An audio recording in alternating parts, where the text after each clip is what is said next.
So first of all, welcome everyone tonight. It's a miserable night, so thank you very much for coming.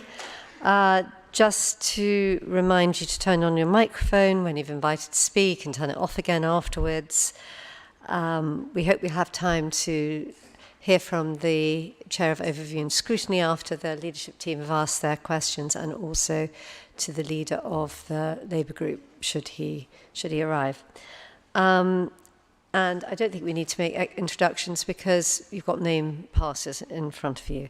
So can we start with 72 seconds silence to remember all those who lost their lives in the Grenfell tragedy? And Tom, our governance officer, will tell us when the 72 seconds has passed. Thank you.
Thank you. Are there any declarations of interest? No. And are there any apologies for absence? I don't believe there are any. None? No, thank you. Are the minutes of the previous meeting on the 9th of February? Can we agree those as a true and accurate record, or are there any comments that anyone needs to make? No? Agreed? Thank you very much. Okay, the first item on our agenda is the Grenfell Settled Homes Policy and the Grenfell Housing Standards. So, Kim? Thank you. So, it's been, over 4.5 years since the Grenfell tragedy, and some of our bereaved and survivors have struggled to settle into their new homes. And obviously, this is completely understandable. What people wanted immediately in the aftermath of the fire is not necessarily what people want and need now, 4.5 years later. To date, we've been dealing with this on an informal basis, on case by case, and there was a request for us to codify and set up more clearly in a policy, so bereaved survivors knew exactly, how this might operate. And so we've obviously heard, not just as a council, we've very much heard from the individuals talking to them, and we've also received feedback from a number of agencies and organisation. And what we've done is distilled and balanced those views, which are contained within the policy that we're tabling tonight. And so, in short, it's a policy that is going to allow people one more move, and in that move, it gives them high priority to find a permanent home that fits their needs. And the policy also contains and repeats the same commitments under the original Grenfell housing policy in terms of rent, service charge, council tax, and the options as far as home ownership is concerned. So I'm very happy to hand over to Kojo if he's got any other comments to make or to answer questions. Kojo, otherwise we've read the report and I was going to open it up to people to answer questions, but is there anything specific you'd like to add, Kojo? No, the only thing I want to add, Councillor, is that the policy will be reviewed. So the terms of the policy it was scheduled to be reviewed within 2 years, but there's nothing else for me to add. Okay, questions? Mary and then Anne. Can I ask about paragraph 3.5? And I'm sorry, this is a detailed question, and I should have raised it really before, but the final paragraph of 3.5, as far as I can see, doesn't actually make sense. it's got a clause, a sub-clause, and then not the sort of final clause. It doesn't actually say what's going to happen. So that's on page 6. On the policy paper, yep, sorry. 3.5, overcrowded households. This means that homes offered to households moving under the policy, unless the household has da-da-da, and then it doesn't say anything else. So I think that needs to be, I'm not sure what it should say, but it needs to be tidied up. Or it needs to say something.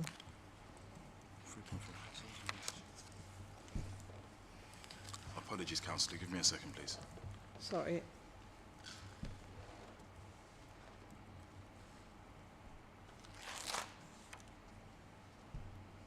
I think it's a drafting thing, but have you found it, Kojo? Yes, on page 6. This means that homes... It's the final sentence. Perhaps if other questions and... Okay, I think... Just missed a, I think you just missed a phrase. I think you've missed the relevant section that needs to go in there. It's quite important, because it... Okay, so can we amend that? Yes, we will amend it. Thank you. And can you just say what you'll be amending it to so we can agree it tonight? Yeah. Okay, so the households who wish... See what I mean? This doesn't make sense. It'd be unfair to put you on Okay, the so spot, but if effectively- you can make Yeah. sure that it reads properly, that would be great. Sorry, Councillor. So effectively, what this section of the report of the policy is saying is that anybody who is unsettled in their accommodation will be supported under this policy. However, if there's an overcrowding need, that will be addressed under our general allocations policy. So I think what we need to do is spell out here that Fantastic. the overcrowding aspect of their housing will be dealt with under the allocations policy, Yep. which already exists, rather than under the provisions of this policy. Will they be allowed to move, sorry if I can have a supplement, will they be allowed to move to similar accommodation with the same number of bedrooms, even though that they'd be overcrowded in the new accommodation Yeah, so under the Grenfell supplement? Because if that's what it means, I think that's the bit that's missing. yeah, so they'll move to like-for-like accommodation, but they will still retain their crowded points under the overcrowding list in order to facilitate another move if I necessary. think it really needs to say that quite clearly. Yeah, so we need to just spell it out there to say that that's what will happen. If that's what it means. Thank you. that's So we fine. can clarify that in the policy. I think that would be helpful. Who's next? Anne. Thank you. So I really welcome this policy, and I think bereaved and survivors really welcome it. I think a lot of people are really settled in their permanent homes, but housing does continue to be an important issue. Really, my question, Kim, was about communication, because I just would want to make sure that everybody knows what options are available to them, and you know, what possible moves they might be able to have under this policy. Again, I'll just interrupt, but Coco, say we'll do this through the dedicated service and the dedicated support team that we have as far as the housing is concerned. Kojo, are there any other suggestions of how we might disseminate this information? Yeah, so within our service, we've got a Grenfell rehousing team within our service, and they're going to be doing work in terms of communicating aspects of this policy, and also we're going to be having personalised plans for all of those who want a second move, so that we can keep that regular flow of communication going between us and the bereaved and survivors who plan to apply under the provisions of this policy. So communication is actually a big piece of this, because during our conversations, it was highlighted that the communication hasn't been as effective as it should have been. Any other questions or comments? No? I've got one, actually.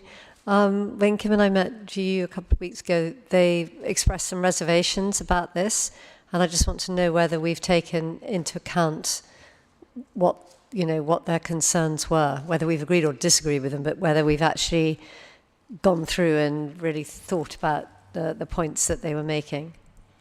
Yeah, so Councillor, we had the official consultation period, which lasted 6 weeks, and then we received some written submissions in relation to aspects and concerns around the original draft of the policy. We then met with some various stakeholders to further take on board what their concerns were, and we adapted the policy based on the conversations that we had with those stakeholders. There were quite a few things that we amended as a result of those conversations. There were some things that we did retain, but there were quite a lot of things that we changed as a result of the conversation. So yes, we did take into consideration a lot of the comments that were made.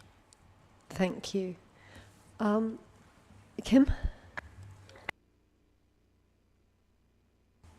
Just to add, I wrote a letter today in response to those concerns, just really highlighting, and I think there were 2 areas that were of concern that I believe we've addressed. One, which is there was a concern with our ability to commit registered providers, and that's a practical thing for us, and it's an issue for a relationship with registered providers goes beyond this policy. It also goes into our general housing policy, and that's something which was a worry, and we would do our best in order to get our registered providers to bind to the same terms and conditions we have here.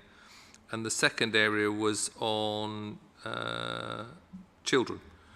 There's provision in here for children that were over the age of 18 that have all the same rights to be able to split. With children under the age of 18, there's a commitment in here that we will recognise them under the housing register. But at the moment, we're going to be working out of the detail in terms of what that means in terms of giving them priority, and that's something which we again responded to GU.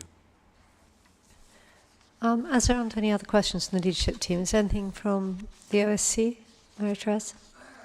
Yes, there's something I'd like to bring up went a bit wrong with the scrutiny timing on this one, in that the information wasn't that the committee wanted was not available for the select committee meeting. So I think this is an area that we can improve, and we are therefore going to be working more closely with the directors to make sure that when something important comes along, that enough time is given for scrutiny. Equally, when that doesn't happen and things fall between meetings, we do it by email, and I think that some of the scrutiny councillors actually need a bit more training, but they kind of lose it, they don't kind of get the importance of it. So I think with one way or another, we will try and improve that situation. Thank you. Thank you, because it would be a pity if the scrutiny people didn't realise the importance of this policy. Okay, are we happy to agree the recommendations in paragraph 2 with the proviso that paragraph 3.5 on overcrowded households is redrafted to make it absolutely clear what we mean? Oh, somebody else wants to say something? Sorry, can I just suggest a further recommendation or a further delegation just to approve the final wording, because you've proposed a change to paragraph 3.5. So I think that we can delegate the final approval of the wording to the Executive Director, but circulate the revised policy to the leadership team. That sounds very sensible. Thank you very much. Does everyone agree to that? Agreed? Thank you. Okay, can we go to paper A5, please, which is the key worker and intermediate housing policy. Again, Kim, it's over to you.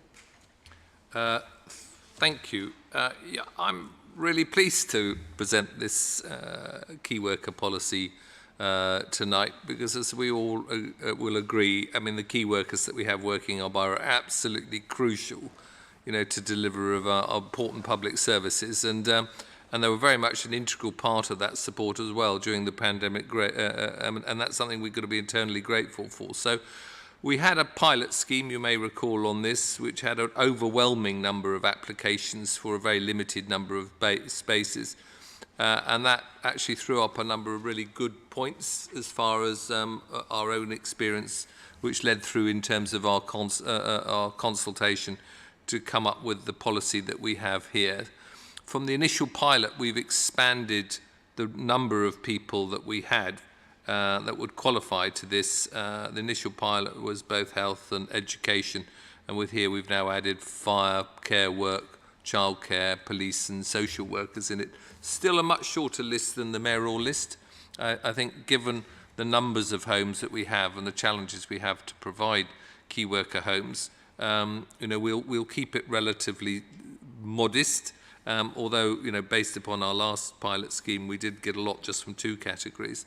So, and the new homes programme that we've got with our £600, again, is a really important role to play with this in policy, because in addition to the commitment to social homes, we'll also be adding intermediate homes, which will be firmly for this. And this policy is something which has very much been identified in our council plan coming up and all our other policies, of the importance of providing affordable housing for people in order to work and live in this borough.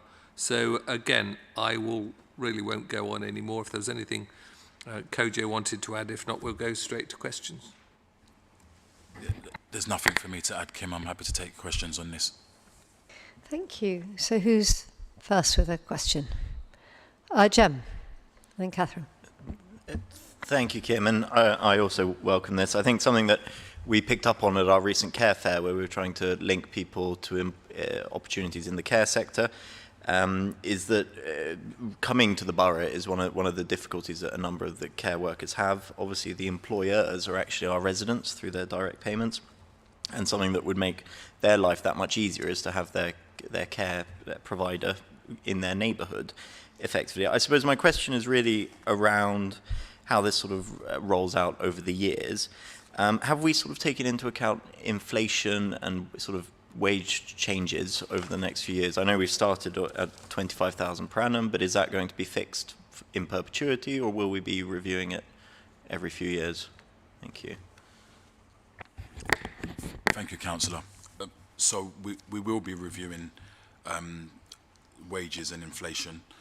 What we're planning to do is, when I spoke with the policy officer who helped draft this, we agreed that we will review this again next year, and we'll see where we are at that point, and then we'll decide how frequently we'll do the periodic revisions. And the reason for that is because we don't know what the fluctuations are going to be in terms of salary and so on and so forth.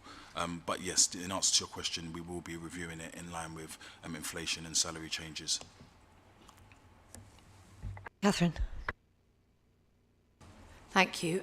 Likewise, I really welcome this paper. Thank you very much. And I agree with Councillor Kamali, having just been at this care fair and understanding the real need there are for more carers and social service workers in this borough.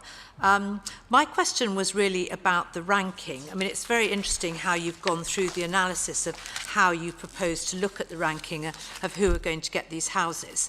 But it still leaves a sort of a huge area, a huge group of people that could potentially qualify for them.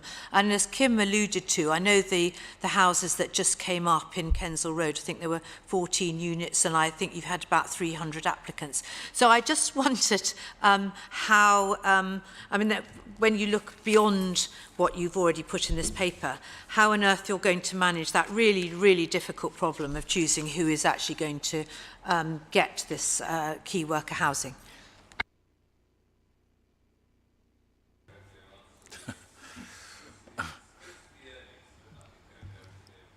Yeah, thank you, Councillor. So you're right. It is a difficult decision that we're going to have to make, and that is why what we have is we've got the categories, and we've got priorities, and we've got tiebreakers within the policy as to how we select who is actually going to be awarded the properties. Unfortunately, we do have a shortage of accommodation which is available, but there are other ways via our housing resources where we can try and support those who may not be able to benefit under the provisions of this policy. So what we would have to do is we'll just have to help those people who are unable to benefit from this policy in trying to find alternative housing options for them, whether it's via our waiting list or whether it's helping them into the private sector and so on and so forth. but we are going to have to select based on the criteria set out within the policy. Can I have a quick supplementary then on that? So does that mean that you will give extra housing points to people who are looking for work in the borough? No, that is not a consideration under this policy, but we are in the process of looking at our allocations policy, which is, I think the consultation has ended. It ended at the end of February. So in terms of points for people who work, that will form part of the conversations in relation to the allocations policy, but that is not a consideration under the key worker policy.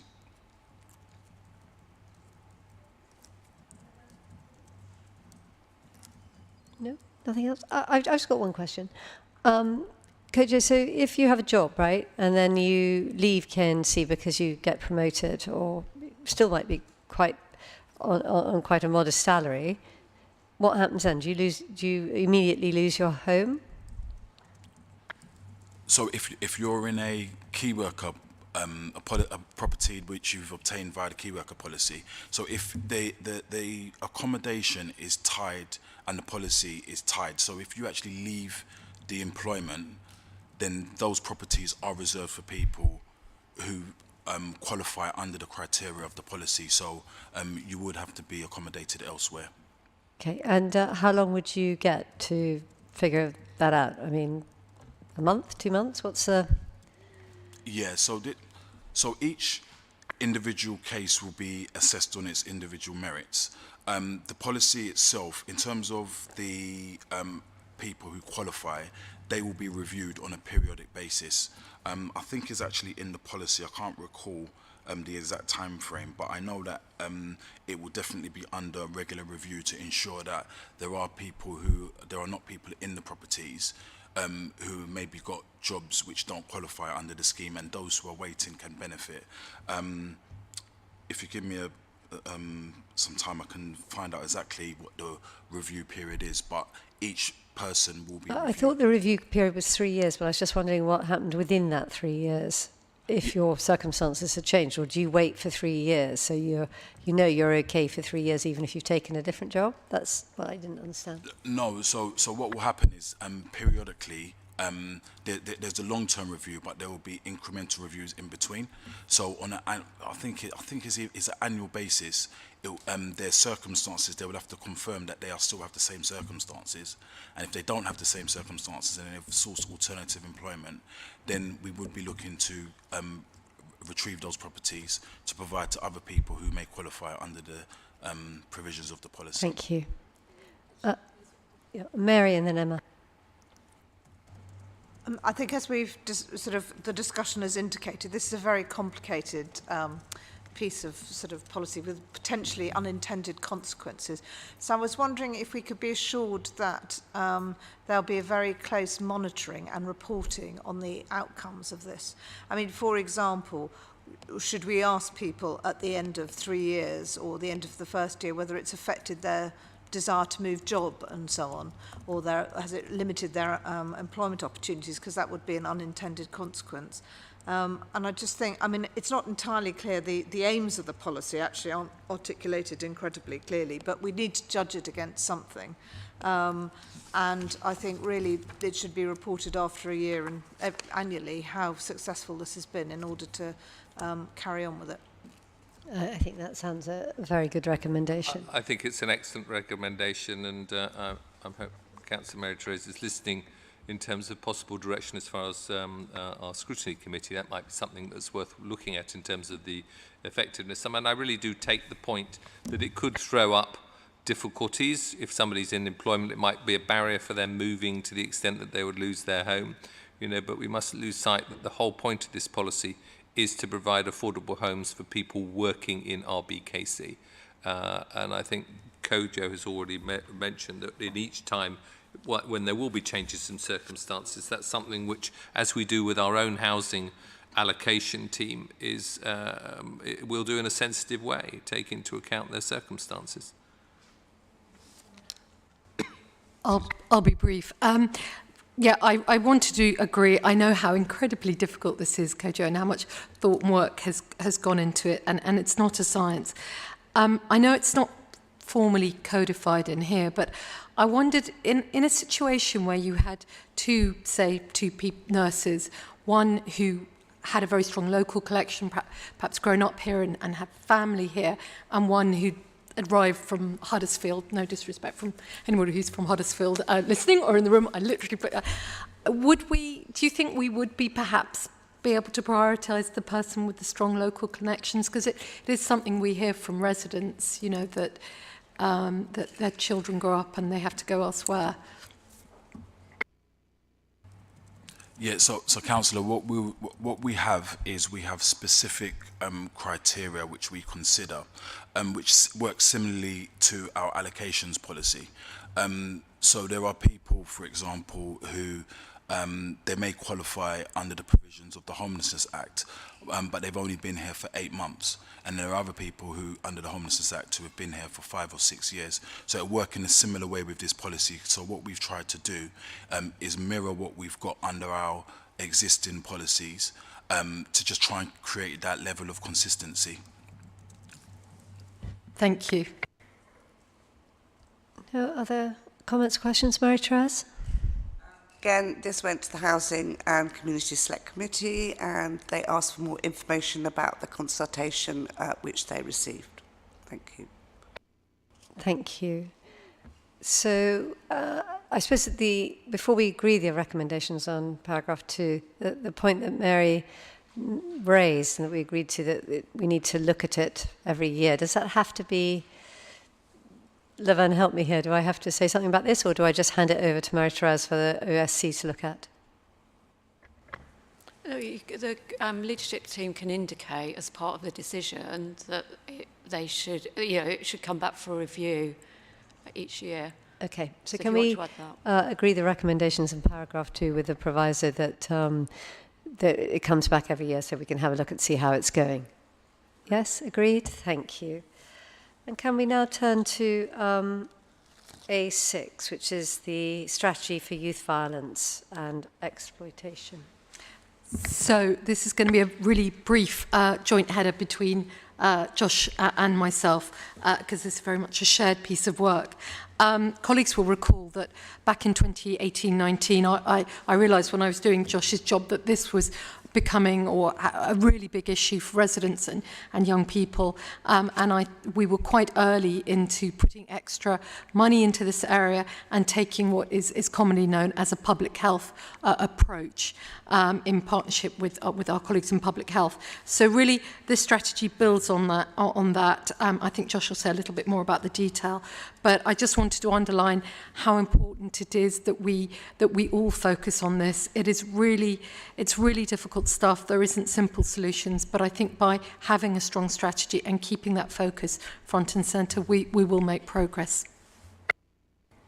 Thank you, Emma. Yeah, and I'd just really like to promote that this has been a joint working relationship between community safety and family services, and we've taken a bit of a different approach to this strategy this time compared to the last one, because we felt it needed to have more people involved. So that's other people in the community, other voluntary services sectors, schools, health providers, through our teams, detached outreach team, etc., and really to kind of bring them all together in order to really promote the violence strategy in terms of reducing, obviously, youth violence in the borough.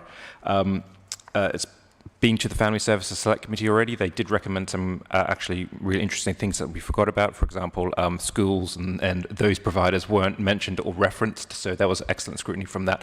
And we have now incorporated that into the overall strategy as well to ensure that when it does pick up and actually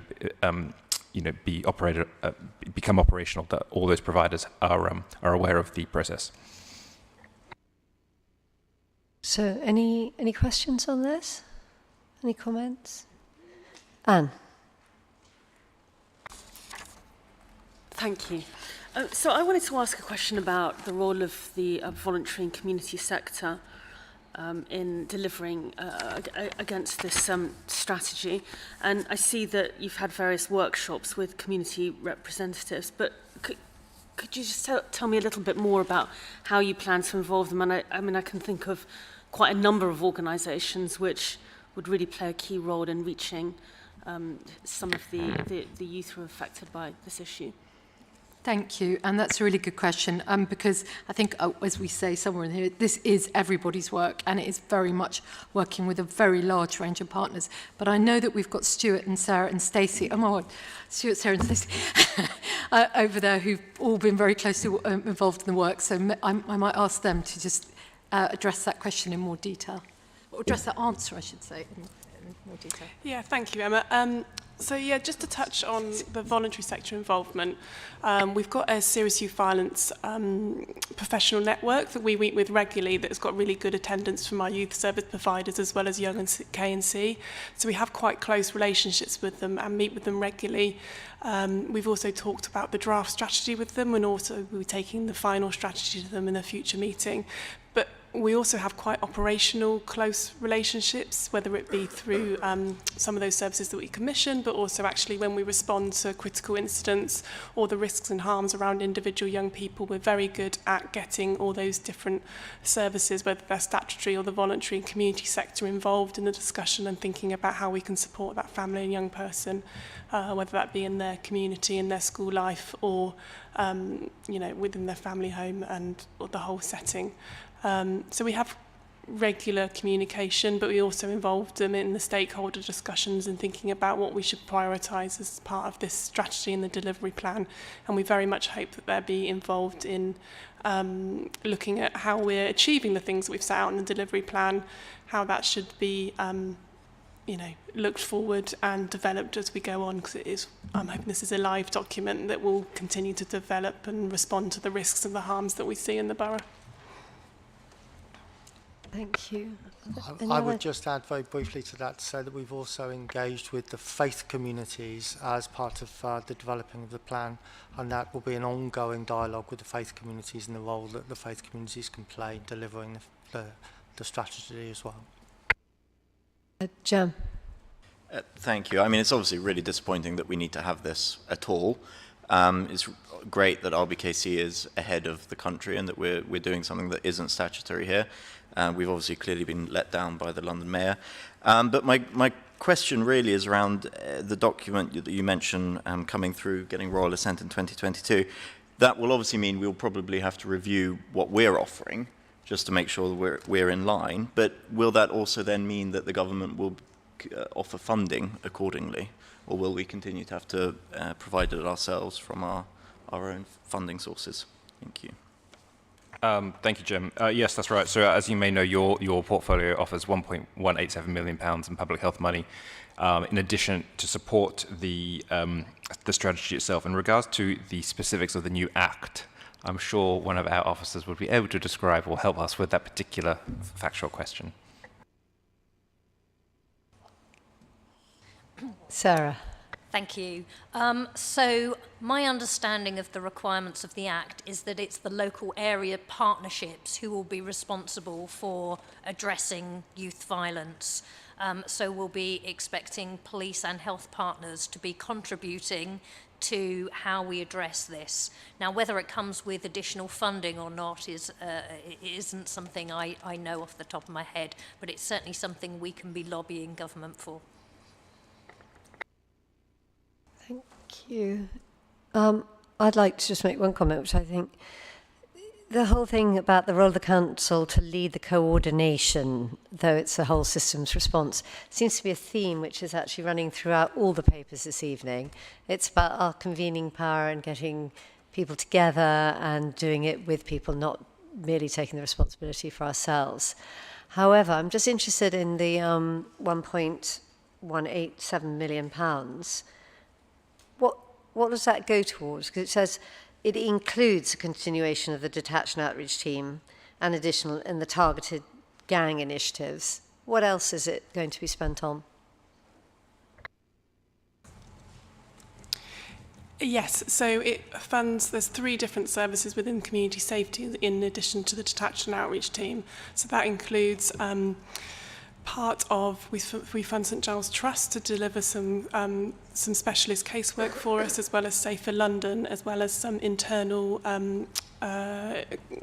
gangs workers, youth advocates, basically, within the community safety team. And that's where we're having the growth in the latter part for those new services within the community safety team. Thank you. No other questions, comments? Marie-Therese, it's obviously been to the Select Committee and has come back marked up, and Josh has taken that into account. Is there anything else you wish to add? Well, I just wanted to outline that the Family Services Select Committee has done an awful lot of work on this. I'm sure Josh knows that in terms of schools, there was a targeted survey at all maintained primary schools and secondary schools, and there was also a round-table discussion with local secondary school leaders. There was also, the committee arranged a focus group with affected parents in the north of the borough, and also they had a meeting with the police. The police came and spoke to the committee members. So they have been doing, a lot of work on this area because it's so important. So I think we'd just like to pass on our thanks to the Select Committee and say how useful their comments have been, I think. Okay, could we please agree the recommendations in paragraph 2? Great. Thank you. And now we come on to the council plan and our progress update, which is a huge, great set of papers, and many thanks to officers for putting these together. So you'll see that you've got 3 main reports. We've got the council plan update, which is a review of the council plan following the comprehensive review which took place in 2021. And for this particular update, again, we've had multiple consultation engagement exercises, and they've been analysed, and we've really looked into what people are saying because, of course, people have been completely affected by COVID, so we're trying to take that on board. Despite COVID, the exercise has shown that what's important to our communities remains broadly the same as it was when we had our previous update, which was in spring 2021, which was last year. So the council plan, just to assure you, has been updated to reflect updates to strategies and policies, development and delivery, as well as the impact and evolving circumstances of the pandemic. So that's the first paper, the council plan update. The second one is the council plan progress report, which outlines the key successes and developments that we've achieved over the last year, as well as the period of the plan to date. So it's just, again, another update, what have we achieved against what we said we would do. And the third big report is the business plan for 2022 to 2023, which is what we want to do, what's our key planned activity across the whole council for the next financial year, which will give us a framework for prioritisation and really for the resources of the council as a whole. So we're taking decisions in the round based on what we've said we'll do in the council plan. So when we look towards, I just want you to have this in the back of your mind when you're commenting, that the recommendations, we're asked to approve and adopt the updated council plan and the strategic business plan. And while we do so, what we're going to be asking you is that we commit to working collaboratively with our communities and partners to deliver the priorities and the activities. So the priorities set out in the council plan and the activities in the business plan. Secondly, that the future allocation of resources will align with the priorities in the council plan. So we're lining everything up, and that future policy and strategic development will be directly informed by what's in the council plan. And finally, that again, our activities for the coming year are going to be guided and monitored against the council plan. So it's aligning what we've said we'll do, what the business plan is, and what the money is to support that. And then the other thing is to reflect on what we have achieved or haven't achieved over the last few years, and specifically the last year. So on that basis, I welcome any comments. Sorry, Josh. No, thank you, Elizabeth. No, and I just wanted to say, it almost goes back to our previous paper as well, is on serious youth violence, is that I'm pleased that Family Children's Services aligned that to the council plan, because when it initially came in draft, it wasn't quite that. But working with officers and working with that to ensure that we have a consistency and strategy across all facets of the council, I think was really, really positive, and I'm pleased that has come to pass in terms of strategy and then implementation of that strategy as a whole. But if I may, while I have the floor, I think since the pandemic, we've done incredible work, especially in Family Children's Services. We've provided laptops and funding to and internet to students who did not necessarily have that, especially when they were in lockdown. We opened 2 new schools, of course, Balby and Kingston Queensmill, and we've got the brand new playground opening in 2 weeks' time, actually, at Balby School, which is very exciting.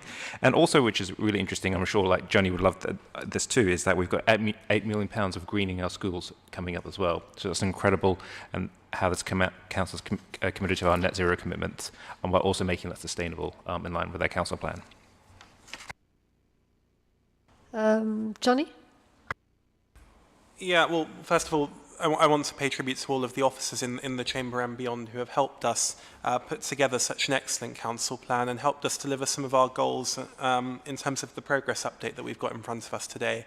And the commitment that Josh talked about in terms of greening our schools should certainly be a flagship one, and one that we commit very much to over the coming years as a corporate priority, because I think improving air quality has come out of every consultation that we've done as one of residents' top priorities. In terms of our portfolio, I think a couple of the things that I wanted to draw out are that we've managed during an extremely unprecedentedly challenging time with coronavirus and all of also the financial troubles that local government has had over the past few years to maintain and enhance some of our core services.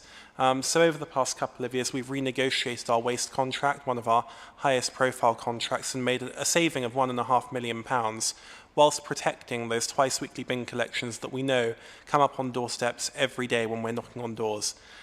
Likewise, the parking permit, which we know is extremely valued by our residents, has gone virtual. And that's a good bridge into some of the other things that I think we should be happiest about as we take forward this council plan. We've been able to innovate on some of our efforts over the past couple of years, and I just draw attention to the work that's been done on noise cameras, which has been a great success in Knightsbridge, and on outdoor dining, where we're the first in the country to make that permanent. So I think I just want to welcome the paper, the work done by officers over the past couple of years, and to highlight some of what I think are the biggest progress items, both in terms of core service and innovation, because that's what we're here to do, to improve services as well. Thank you. Oh. God. Thank you. Thank you very much. Yes, I want to echo what Johnny said about thanking officers, because when you look at this, you can just see the absolutely enormous amount that has been done in the last few years, which I think looks very impressive. Looking back to the 2019 council plan, really the whole economic development team was sort of, it was just being developed. And one of the things we put together in that plan was to build an economic strategy and to really focus more on our businesses and our high streets in this borough. And I think if you look now at the update as to where we've got to with that, it's actually really very impressive. We've done a whole programme at looking at high streets as to how we can help develop those. COVID absolutely accelerated our relationships with businesses, which we now have 3 business forums. Importantly, we've got 3 bids that over the next 5 years are going to bring £16 million of investment to our high streets in this borough. We've got a new markets plan for how the markets are going to work. And we're looking at how we can transform the libraries. So I think it's just, extraordinary how working collaboratively with our businesses, with our community at looking how we can sort of stimulate the local economy in such a short period of time. What a huge success we've had. And obviously there's a lot more to do, but I think we've started the foundations as to how we can do that. So thank you to everyone who's built and made this happen. Thank you.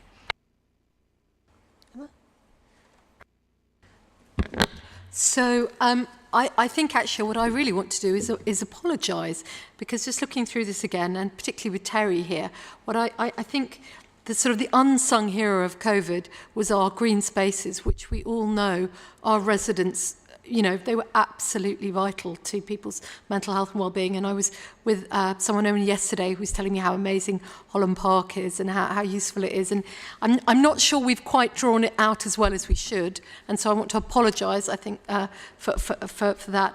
But also, like others, really want to thank Terry and his team, because they kept those parks going and they've continued the investment. And it's, in many ways, it's business as usual. And I think that's why we don't perhaps give it as much of a focus in here as it probably do, but I didn't want to sort of let that pass tonight without thanking you and everyone, all of your team for providing that lung for everyone. Thank you. And actually, as well as thanking officers, I'd really like to thank the community who've really helped us, because, you know, in a way, it's a result of Grenfell that we've changed the way that we work. And we are absolutely focused on better outcomes for everyone who lives, works, and visits here.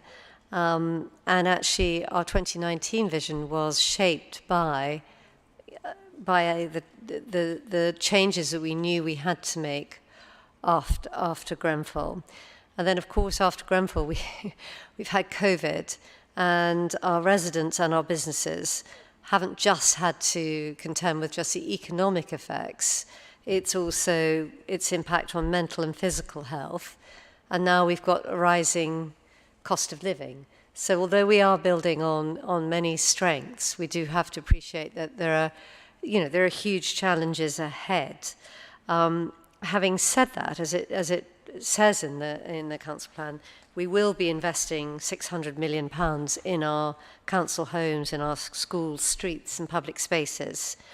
And I think it's fair to say, as we do so, we'll work with our partners, our residents and our businesses to renew our focus, exactly what Josh was saying, on sustainability and protecting the environment. And I'd just like to put a marker down here, because to make sure our buildings are as green as possible, as a first step, we will be investing, 100 million in our housing estates, 8 million, as you've mentioned, in schools, and 4 million in council buildings. And the final thing I'd like to say is, as we continue to tackle, really the long-term and very complex challenges facing the borough, we absolutely have to, and I think we will do, is to put our communities absolutely at the heart of everything that we do. So I think if you agree to this updated council plan and business plan, I hope that it will provide a really strong and firm foundation for the future while we learn the lessons of the past, because it's the future and learning the lessons of the past. I don't know if anyone else has got anything they wish to add. Otherwise, I'll ask Marie-Therese if she had any comments from the OC. Just going back to what Josh said earlier, we will use the council plan in scrutiny as a reference point to develop lines of inquiries and to look at what we want to do in working groups. So it's a very useful starting point for us. Thank you. Thank you. Okay, can we agree the recommendations in paragraph 2? Agreed? Good. I look forward to working with our partners and our residents to actually make these plans a reality. Can we now turn to paper A8, which is the Biodiversity Action Plan? Emma. Thank you. Well, I think this follows on brilliantly from my previous comments. It is absolutely clear when you talk to residents and in the consultation work that we have done that this is a really, really important issue for our residents. We do have some statutory responsibilities around this, and I'm really, really pleased with this paper and the work that's been done by many officers on this. A couple of things to flag. I mean, there's lots of good things that are going to come forth out of the Biodiversity Action Plan. But I think the two that I would just highlight is, firstly, we will be doing a baseline study of what we actually have in the borough. We haven't done one of those since 2014, and that is really important, because if you're going to protect and enhance our biodiversity, we have to know what we have, and we don't at the moment. We don't know. So that piece of work is just beginning. And then the other thing I think to highlight is how planning, BAP will be much more important in terms of planning. One of the things that we are going to be doing is to have a biodiversity net gain policy, and we'll expect developers to show that they are enhancing the biodiversity net gain by 10% going forward. So I think increasingly the biodiversity will have more teeth within the planning framework as well. I will stop there because, as everyone knows, and this is a subject I can bore for England on, but I think it's absolutely brilliant, and I'm really delighted that we're for this paper, and thank you for officers for all the work they've done on it. I'll be very brief, and it isn't so much a question, but just to echo what Emma said about biodiversity's role in the planning process, and to say that I think the planning department recognises that it's something that we do need to consider as we assess new applications, and ensure that our draft policies and our new local plan reflect that too. Catherine. Just briefly, like Emma, I think I'm crazy about this policy. It's wonderful. We all love our biodiversity and green spaces and bugs and birds and bees and all the rest of it. So I just wanted to know, and it might be in the 600-page document, and I'm sorry if I missed it, are you working with any conservation groups who are specifically addressing, like with the bee superhighway, whether you have increased the numbers of bees, how they're breeding, so that you're getting sort of an impact statement report that is independent of what the council are doing to monitor this work over the next couple of years? Thank you. Thank you. Yeah, it's a really good question, Councillor, and I'll pick it up with our biodiversity manager, because it's not something I'm aware of at the moment, but I think we do need to look at the impact that the bee superhighway is having. Yeah. Thank you. If there are any other questions, Marie-Therese, anything from you? Just the Environment Committee has looked at this and will continue to monitor the situation, I'm sure. Thank you. And I notice actually, I'm sure we're all in support of this, and it's really interesting that, you know, paragraph 6.7, that so many of the people who responded to this, it's very, very popular, isn't it? And I thought the other point which was really worth making was the need for guidance on greening projects that residents and community groups can develop themselves. So it's not just the council doing it, it's everybody playing their part, isn't it? Exactly. And probably it's worth, just in response to that fantastic question from Catherine, is there is a much longer document, and there's a huge amount of work that comes forth, not all of which is fully fleshed out. And that sort of detail about who we're working with is something, you know, we expect to evolve. But it is very much about working with lots of different partners in the borough. And, you know, we're lucky that we've got such enthusiasm to do that. So thank you. Yes, and that's specifically in the recommendations, isn't it? That we approve the biodiversity plan and agree to create this biodiversity partnership. So it's not just us, it's a whole partnership of people coming together. So do we agree the recommendations in paragraph 2? Agreed? Thank you. Can we please now go to the Air Quality Action Plan, paper A9. Johnny. Thanks. We've talked a little bit already about the environment tonight. It's certainly one of the major issues that the borough, the country and the planet all face, and we very much want to play our part here in Kensington and Chelsea. We have a very good record on the environment. We've cut carbon emissions faster than anywhere in London over the past 5 years, but now's the time to ramp up that effort and go even further and even faster, and that's why we've produced an air quality action plan to respond to the urgency and the scale of the task.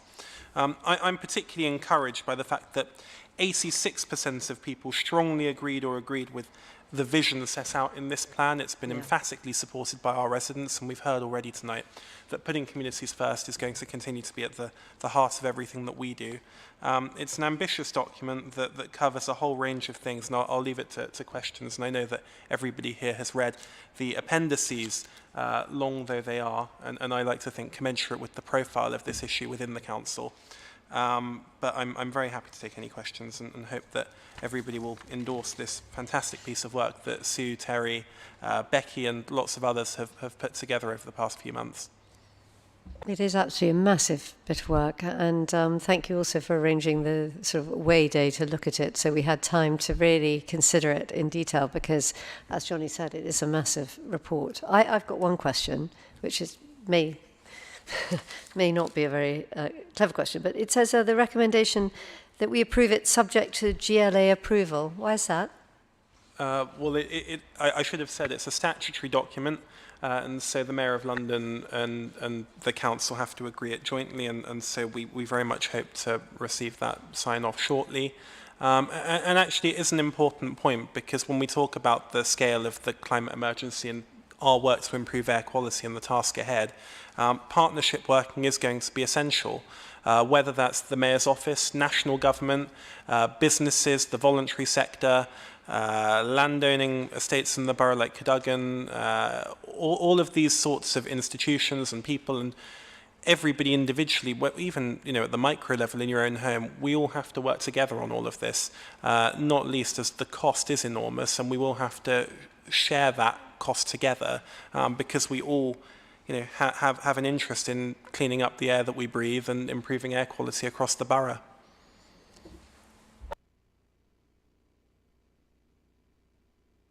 Catherine, you. Sorry. Thank you very much. And again, I welcome this. It's a great piece of work.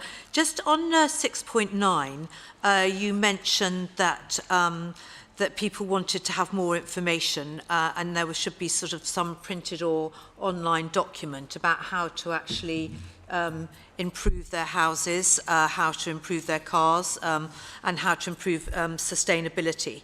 And certainly I think that is an issue, that people are really willing to do it, but they don't know where to get that information or how to do it from. So have you got plans on how you're going to address that point? Can I refer to... At the moment, that is one of the actions that we're actually looking to develop. It's a new action which we added post the consultation, so it's very much in the early stages of development, but we'll be working across, because what residents wanted was information that went across all 3 action plans rather than having to go off to separate parts of the website to get the information they needed. So we're looking to highlight the big themes and collate them in one place, so it's very easy for people to get the right information as quick as possible.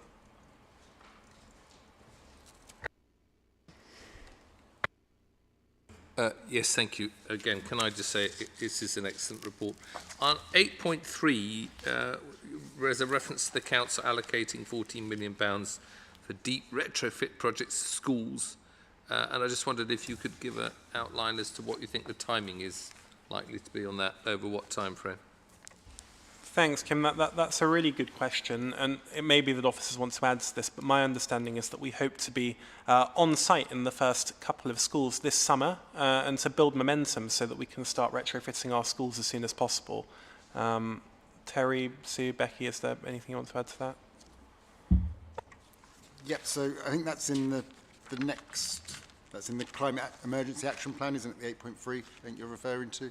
But the time frame for that is, as Johnny said, so we want to minimise disruption in schools, so the work will take place for all the deep retrofitting during the summer holidays. So we're just going out to tender now. We're looking at doing more detailed surveys with the schools and then programme that work in with the schools kind of late spring, early summer. So then we've got the kind of the school summer holidays to do the actual work itself. Are there any other comments? Jem? Thank you. I thought Kim had stolen my question because I'm also going to reference 8.3.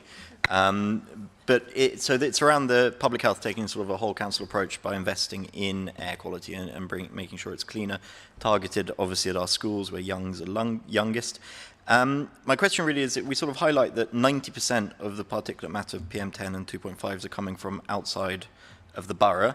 So obviously, as Johnny says, we've cut our emissions fastest across London over the last 5 years. How can we make sure that other areas will be cutting them as well? And how are we going to be able to track that the investment we're making is not only matched by other areas, but perhaps improved upon so that they stop blowing their particulate matter over our environment? I'd say that's a fairly excellent question and not one I probably have the full answer to. In terms of the investment that we're making, we are installing more monitors, so we will be able to see what impact the measures that we're having are having on our own area. The difficulty that comes with that is, as you just identified, pollution does come from outside, and you can't fully know. You can look at wind patterns, you can see where big sources are coming from, but you can't be fully specific on that. But we are working in partnership with other London boroughs, and we're just about to embark on a London campaign with 13 other boroughs to tackle wood burning across London and the particulate emissions from that. So there is a lot of work that's going on across boroughs, because boroughs do fully appreciate that we're not in isolation and acting alone. Thank you. Any other comments? No? Marie-Therese, anything from... Again, the Environment Committee will continue to monitor air quality. Thank you. Can we please agree the recommendations in paragraph 2? Agreed? Great. Okay, next paper is the Climate Emergency Action Plan. So, Johnny again.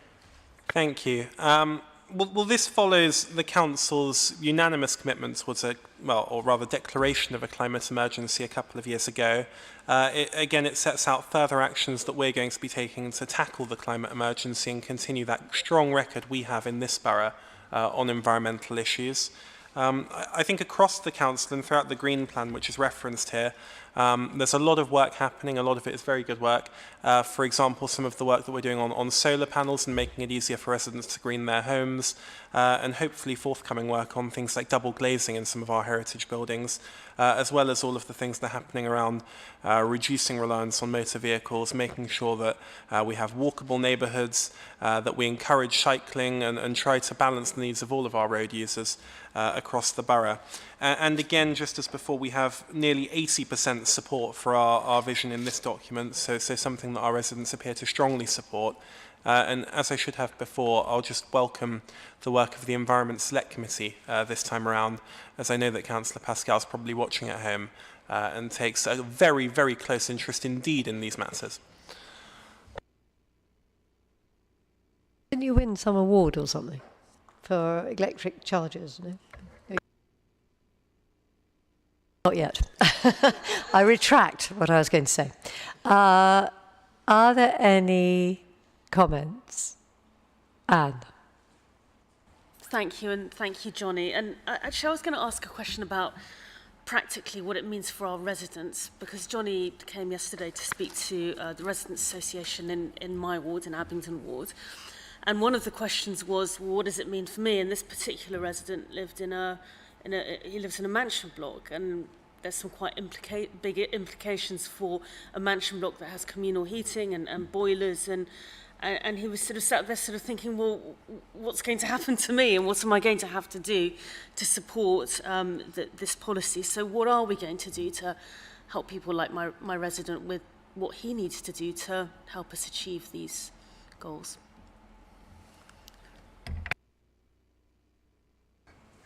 It's a really good question. So we've got two targets. So we've got the 2030 target where we aim to be carbon neutral as a council, so all our operations, including our council homes. But then we've got the 2040 target, which is the whole borough, and including all our residents, businesses, etc. So there's a lot people can do, and it's finding, I suppose, the right actions for them. So there is stuff around making your home more efficient. So if there is... We were talking about double glazing before, but there's roof insulation and things like that as well. So there's looking at kind of reducing your energy bills. There's behaviour change, so it's using your car less potentially, or not having a car, more active travel. There's things around kind of your lifestyle and consumption as well. So it's having a more plant-based diet, travelling, flying less, things like that. So there's a lot residents can do. It's those smaller little actions, when they come together by a lot of people, they actually make a big difference. And I think that's the message we've got to show our residents and our businesses as well that we're getting our own house in order first, but we also need to work in partnership, and it needs everybody in the borough to do their bit as well. And it's those smaller little actions I think people can take that make a big difference. Thank you, Terry. I think that's really well summed up, actually. As you said, we're trying to do everything we can to get our house in order, and then it's up to everyone, a bit like the biodiversity plan. Everyone needs to do their bit. And for us, it'll be trying to convene people, trying to encourage people, trying to give them information, try and help them find the best way for them to reduce their carbon footprint.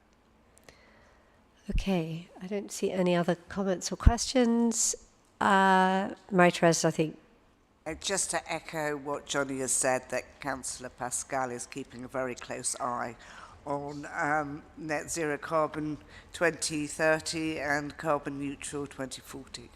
Okay. And I'd like to say, I don't think it's just the Select Committee who are. I think a lot of our residents are very concerned about this, and it's a very good, I think it's a very good action plan to try and set out our stall, and as I said, to help them also figure out what they can do to help the climate as well.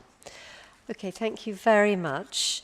Can we now go to, in fact, sorry, first of all, can we agree the recommendations in paragraph 2? Agreed? Thank you. Now I think we need to go into private session.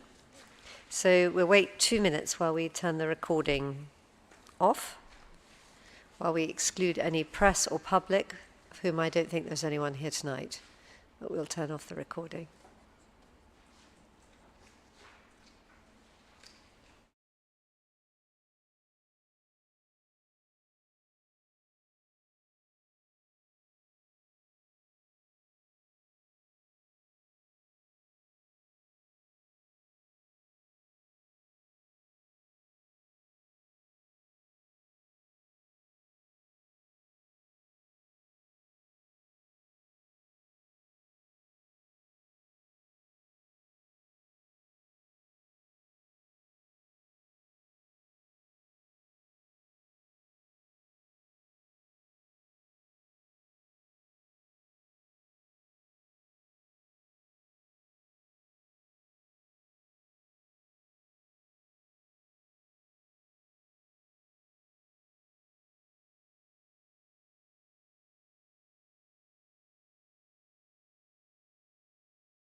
Okay, can we turn now to paper A11, which is the appointment of a contractor to design and build a net zero refurbishment of Treadgold House, which, following our previous report, is very apposite. So, Kim.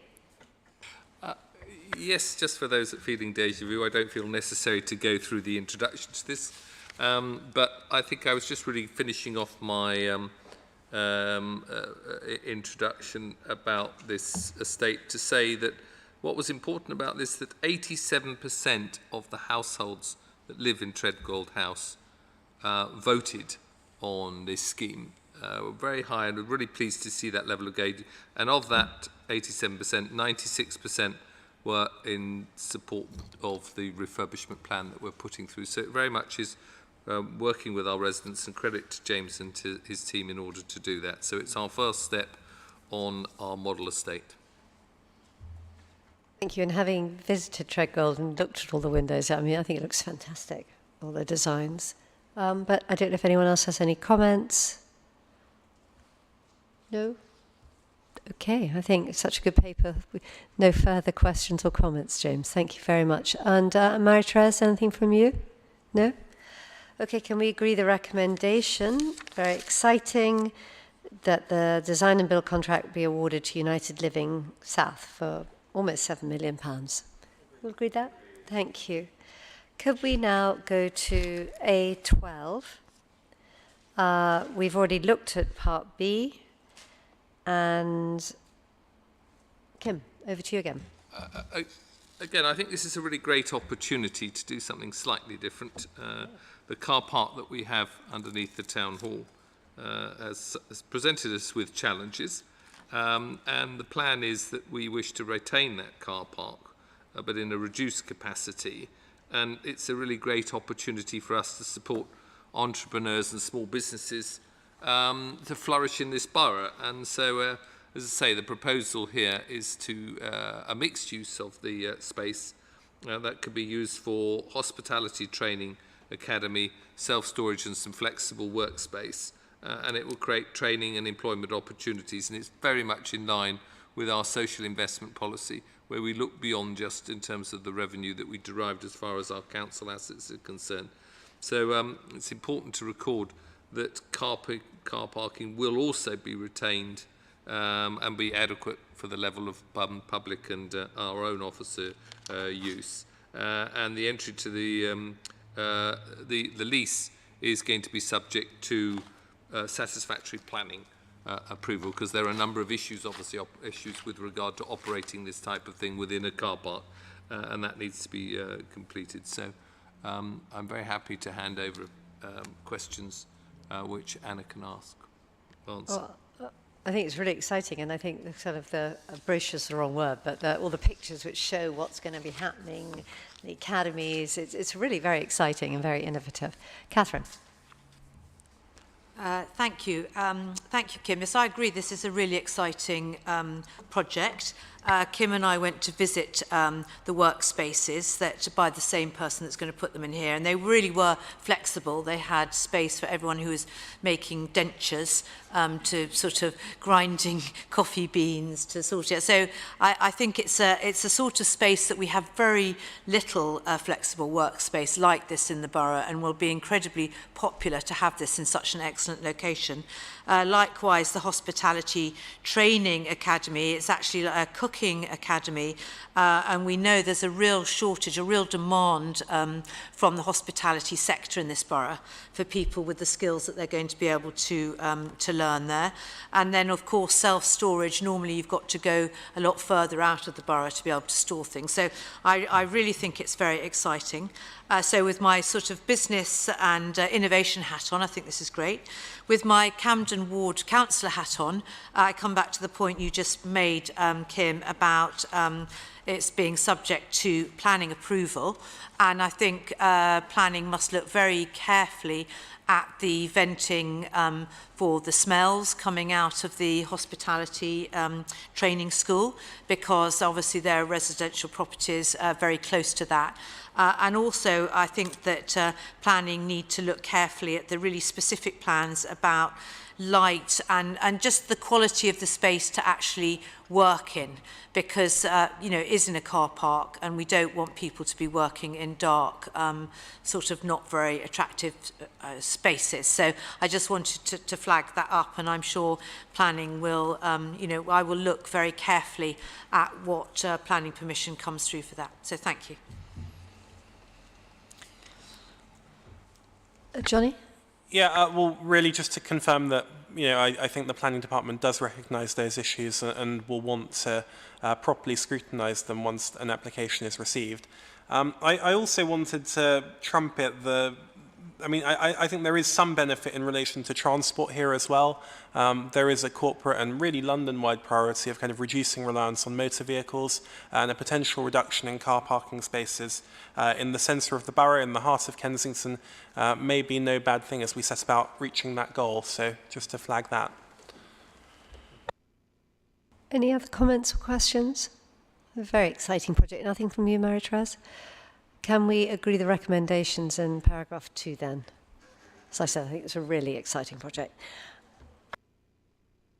Okay, now we are on A13, which is any other oral or written public items which the chairman considers urgent. And actually this time last week we had the OSC meeting, and Malcolm Spalding and his Earls Court councillors came because they had a councillor's call for action which was prepared by them.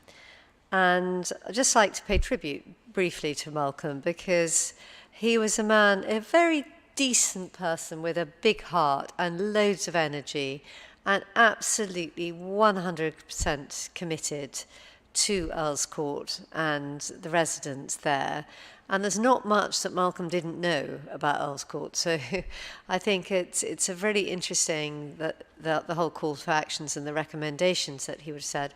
And I think he would be very pleased that a week after that he came to the OSC, that this report is being presented to us. The leadership team is only being asked to receive the report today, and will respond to the recommendations at a future meeting of the OSC. But I think it's a great tribute to Malcolm, and we'd like to, I think, send our condolences to his family and to celebrate what a great man he was and what a fantastic and committed councillor. So over to you, Mary-Therese. So I'm bringing this here tonight to pay tribute to Malcolm, because as you said, just this time last week, Malcolm came with his Earls Court colleagues, and I'm sure we were all really shocked and saddened by his sudden death.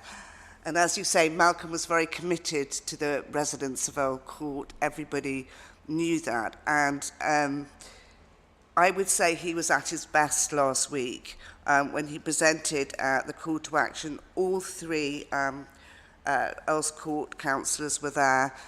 He brought some rather elderly residents along, and they all sort of came and they told their story of things that they were seeing in Earls Court. And, I suppose the most, mainly, I think there is a lot of aggressive begging, and there are certainly drug transactions, but several of the residents said they had actually seen people injecting in the streets, which I haven't seen. I mean, I walk up and down the Earls Court Road frequently, and I've seen people, buying drugs, but I haven't actually seen people injecting. So the OSC is referring this to the leadership team. I know you haven't had time to read it all properly, but we would ask the leadership team to instruct officers to work with partners to prepare a coordinated action plan and a response to this. Some of the recommendations, I think, are easier to achieve than others, but some, if you look, we added actually 2 extra ones, but some of them, like the planning ones and the licensing recommendations, are actually going to be cost neutral to the council. Some of them do involve other agencies and hostels, so and probably expenditure, so they will be a bit more difficult to tackle. But yeah, I really just want to ask you to look at it in as much detail as you can and take it as seriously as you can, because I think it would be a great legacy for Malcolm that the leadership team now takes. Everyone knows there's something going on in Earl's Court, but we need now to shine a spotlight on it and see what we can do in terms of joined up action to try and alleviate it. So thank you. Please read it, and I hope that you'll be able to accept the recommendations. I think we're not being asked to accept the recommendations tonight, but to receive the report and then respond to the recommendations at a future meeting of the OSC. So we're happy to do that. Thank you. Agreed. Okay. Well, this concludes the business on the agenda. Can I just check if anyone wants to add anything else? Any other business? No? Okay. That's the end of this meeting. And just say this is likely to be the last meeting of the leadership team before the new administration after the council elections, unless there's any urgent matters which come up, but we're not expecting to. So we're expecting this to be the last leadership team of this administration. Just say thank you very much. Thank you to officers as well.